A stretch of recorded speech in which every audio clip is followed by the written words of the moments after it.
And this is a big one. This is really big because, your mother is the first woman in your life, and she could speak life or she could speak death. And a lot of times, because our mothers didn't always do things the right way, and maybe, I'm gonna get a little bit deep, but sometimes, maybe mommy got pregnant from somebody else's husband, okay? And you look just like the man, like your father, that left mommy for his wife.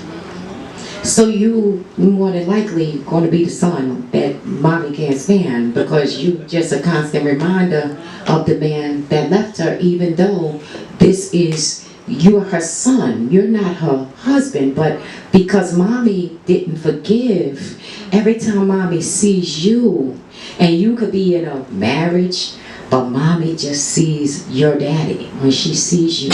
And that's why some sons I hear say, I don't know what's wrong with my mother, like, she doesn't seem to have any type of affection toward me or whatever.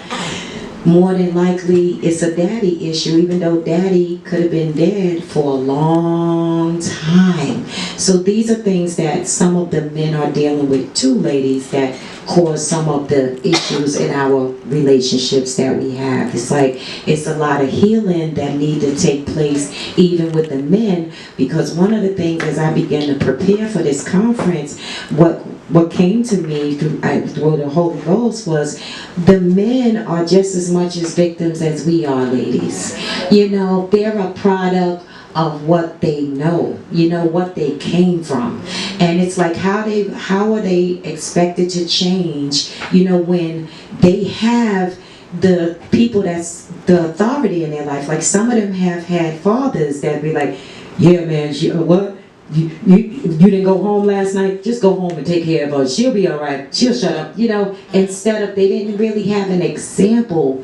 So I'm not saying that to make excuses for the wrong behavior. I'm saying that so that we could have some kind of understanding, so that we could better deal with this, that we know how to pray about the situations and pull down these strongholds that's been really affecting our men everywhere. Because I have to be honest, everywhere I look, it looked like every woman struggling in a man situation. Every woman, black, white, Spanish, green, purple, it doesn't matter. I'm serious. So I feel like there's an attack on the head, because the men represent the head, and a lot of times they're so lost, and they're considered by God. God made them to be the leaders.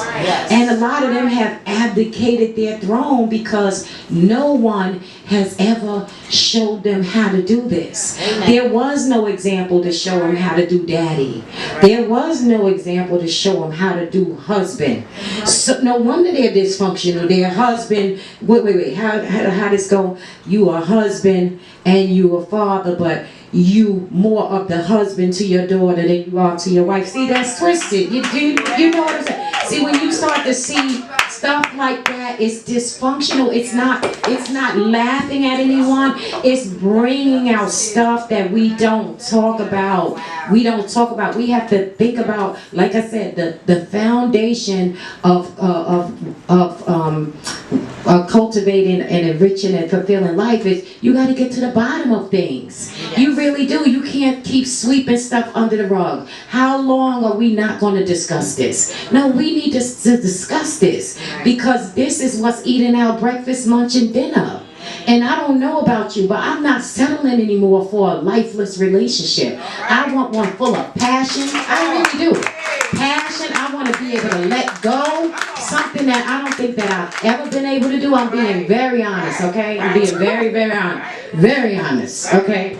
That I want to be able to let go and just be who I am. I want to be able to be vulnerable. I want to say, it hurt me when you did